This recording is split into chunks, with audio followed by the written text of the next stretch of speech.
In many circles, what I'm about to say isn't too contentious, but some people don't like it.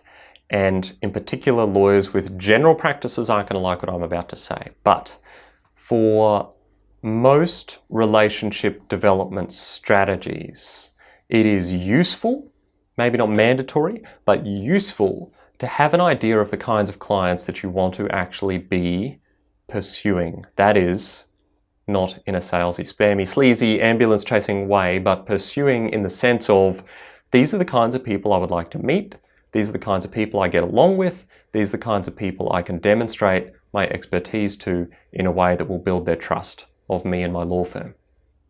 So, how are we going to do that?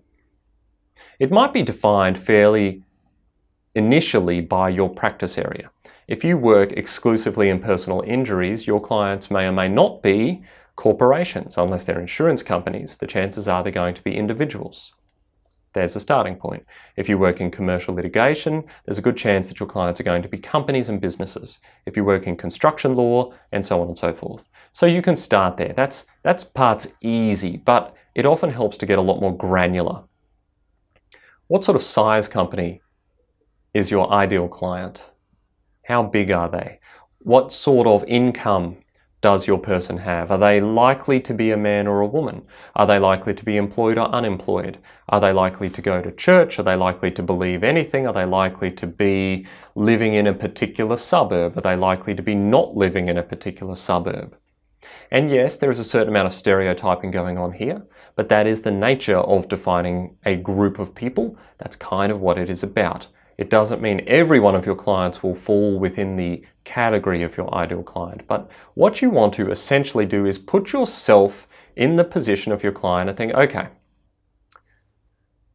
if this lawyer was ideal for me, here are the characteristics that they might have. I would always define it from the point of view of an individual, not from a corporation, because like I mentioned earlier, everything comes down to people in one form or another. So how are we going to go about doing it? The easiest way is to write what's called a client persona. And again, this isn't a rod for your back. This isn't something that's designed to constrain your marketing. It's just a helpful tool when it comes to the next sections. So who is your ideal client? Write a paragraph. So my ideal client might be Mary. Mary runs an online business from home. She has 2.4 kids. Her husband works as a professional, is generally supportive. Mary is keen to grow her business but isn't 100% sure how she can do it while continuing to manage her young kids.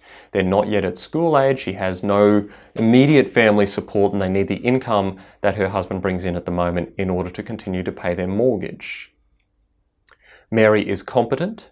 Mary is a former educated professional of some kind. You can fill in the blanks there if you like. Mary has plans to grow the business to maybe 5 or 10 employees, and ultimately wants to arrive at a position where she can be involved in strategic oversight, but remove herself from the day-to-day operations of the business. That is Mary. You might fill in anything else about Mary if you want. Some people like to go as far as hair color and height and what kind of clothes they wear and what suburb they live in and all sorts of other things. But have an idea. Now, it's important when you have an idea of what your client is like that you also include what they care about. What do they really want to achieve and what terrifies them so far as these things relate to what you can offer.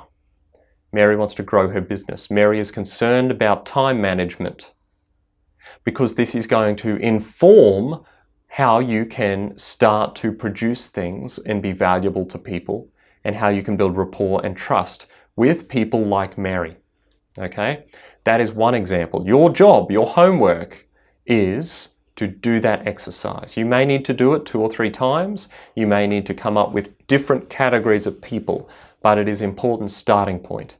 Be as detailed as you want. Nobody's ever going to see this document, and this doesn't mean that you can only look after people like Mary, but it does mean that you will have an idea of who your ideal client is, which is going to be useful when we come to the next step.